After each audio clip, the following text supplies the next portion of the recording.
Assalamualaikum warahmatullahi wabarakatuh. Perkenalkan, nama saya Muhammad Farhan Al-Qori, mahasiswa dari Fakultas Ekonomi, Program Studi Akuntansi, Universitas Sriwijaya. Pada kesempatan kali ini, saya akan menjelaskan tentang deskripsi perusahaan dagang. Adapun indikator pencapaian dari kompetensi pertemuan ini, yang pertama yaitu mendeskripsikan karakteristik perusahaan dagang. Yang kedua, mengelompokkan transaksi pada perusahaan dagang. Dan yang ketiga, mengelompokkan akun-akun pada perusahaan dagang.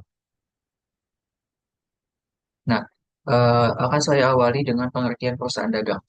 Perusahaan dagang adalah perusahaan yang kegiatan usahanya membeli barang dagangan dengan tujuan dijual kembali tanpa mengubah bentuk dari barang tersebut.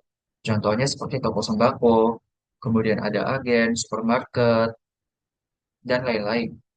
Nah, ciri-ciri dari perusahaan dagang itu yang pertama pendapatan utama yang berasal dari penjualan barang dagangan. Yang kedua, biaya utamanya adalah harga pokok barang dan biaya lainnya. Sebagian besar biaya dikeluarkan untuk membeli barang. Ini namanya harga pokok barang. Yang ketiga, dalam akuntansi terdapat akun persediaan barang dagang juga.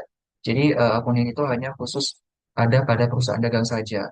Persediaan barang dagang ini tidak akan kita temui pada akuntansi perusahaan jasa. Yang kelima, yang kelima itu ada bentuk barang. Jadi bentuk barang itu yang dibeli dan dijual itu sama. Jadi dia membeli bentuknya seperti ini, yang dijual juga sama. Itu tidak diubah sama sekali. Selanjutnya ada tujuan, yaitu mencari laba dengan cara menjual barang lebih tinggi dari harga belinya.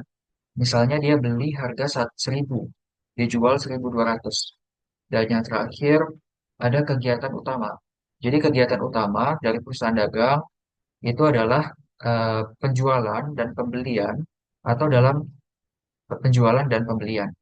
Nah, kita masuk ke akun-akun khusus pada perusahaan dagang. Jadi pada perusahaan dagang ini terjadi beberapa transaksi yang hanya terjadi di perusahaan dagang aja, seperti transaksi pembelian, penjualan, ataupun penyimpanan barang dagang. Transaksi ini khusus hanya terjadi di perusahaan dagang, tidak terjadi di perusahaan jasa. Untuk akun-akunnya apa saja? Jadi akun-akun khusus yang hanya ada di perusahaan dagang. Yang pertama ada akun utang dagang. Jadi akun utang dagang ini digunakan ketika terjadi pembelian barang dagang ataupun pembelian aktiva secara kredit. Selanjutnya ada akun-akun piutang. Akun piutang ini digunakan ketika terjadi penjualan barang dagang secara kredit ataupun pelunasan piutang dagang. Yang ketiga ada akun pembelian, yaitu akun pembelian ini itu berhubungan dengan akun retur pembelian. Akun pembelian terjadi ketika ada transaksi pembelian barang dagang, baik tunai maupun kredit. Ada akun retur pembelian juga, yaitu digunakan ketika terjadi pengembalian barang dagang yang sudah dibeli. Biasanya karena barang tersebut rusak atau tidak sesuai dengan pesanan. Selanjutnya ada akun potongan pembelian yang digunakan untuk mencatat potongan yang diterima oleh pembeli. Ada akun beban angkut yang digunakan ketika terjadi kegiatan mengangkut pembelian barang dagang. Selanjutnya ada akun penjualan, yaitu yang pertama ada akun penjualan yang digunakan ketika terjadi penjualan barang dagang baik secara tunai maupun kredit. Ada akun retur penjualan yang digunakan ketika terjadi pengembalian barang yang sudah dijual, biasanya karena rusak atau tidak sesuai dengan pesanan. Selanjutnya ada akun potongan penjualan yang digunakan untuk mencatat potongan yang diterima oleh penjual. Ada akun beban angkut penjualan digunakan ketika ada kegiatan untuk mengangkut barang yang dijual. Akun beban pemasaran yang biasanya digunakan untuk kegiatan yang berhubungan dengan penjualan atau pendistribusian barang dagang. Dan yang terakhir ada akun beban administrasi dan umum. Yang ini biasanya digunakan untuk kegiatan beban operasional. Nah, kesimpulannya, perusahaan dagang masih menggunakan akun-akun seperti kas, perlengkapan, peralatan, beban sewa, beban gaji, dan lain-lain. Ditambah menggunakan akun-akun khusus ini. Selanjutnya, ada syarat penyerahan barang. Jadi, pada perusahaan dagang itu, jika pembelian dan penjualan dilakukan dengan jumlah yang besar atau volume yang tinggi, maka akan muncul namanya syarat penyerahan barang. Jadi syarat penyerahan barang ini akan menentukan pihak mana yang akan menanggung beban pengiriman barang dari gudang ke dari gudang penjual ke gudang pembeli. Yang pertama ada Franko Gudang Pembeli atau FOB Destination atau Franko Gudang Pembeli. Jadi barang akan menjadi hak milik pembeli pada saat barang tersebut sampai di gudang pembeli. Segala bentuk risiko yang timbul selama dalam perjalanan menjadi tanggung jawab penjual, termasuk ongkos angkut barang.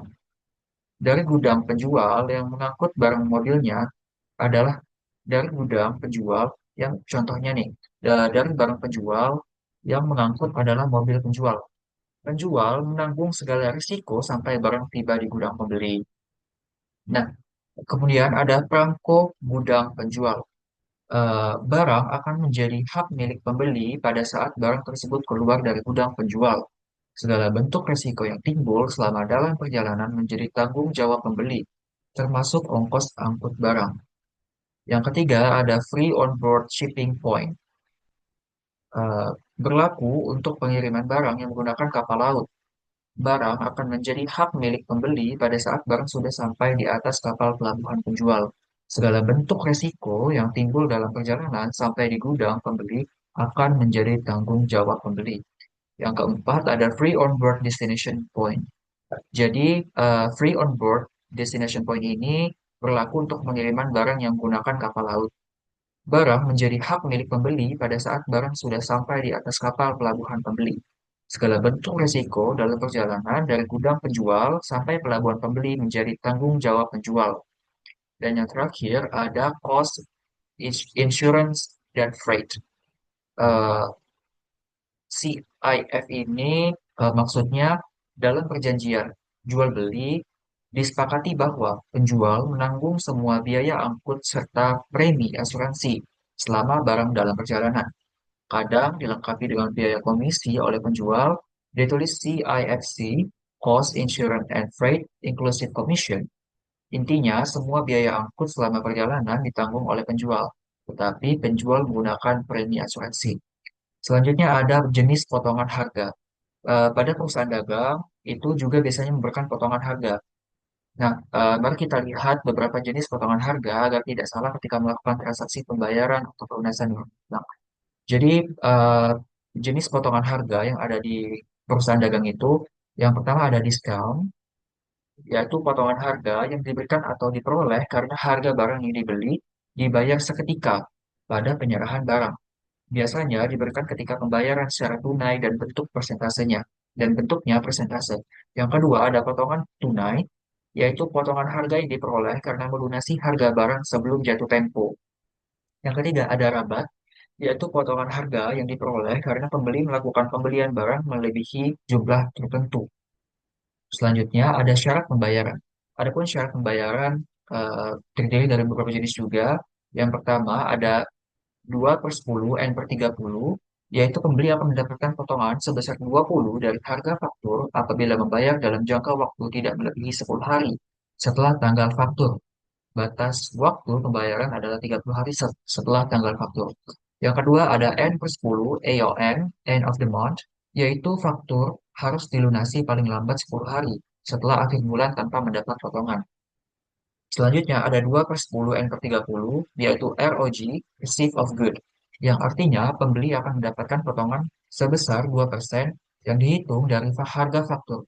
Hal ini berlaku apabila membayar tidak melebihi 10 hari dari tanggal diterimanya barang, dan batas waktu pembayaran dihitung dari tanggal 30 hari dari tanggal penerimaan barang. Selanjutnya ada bukti-bukti transaksi. Adapun bukti transaksi pada perusahaan dagang, yang pertama ada BKM atau bukti kas masuk, yaitu tanda bukti bahwa perusahaan telah menerima uang secara tunai atau cash. Yang kedua ada bukti kas keluar atau BKK, yaitu tanda bukti bahwa perusahaan telah mengeluarkan uang secara tunai.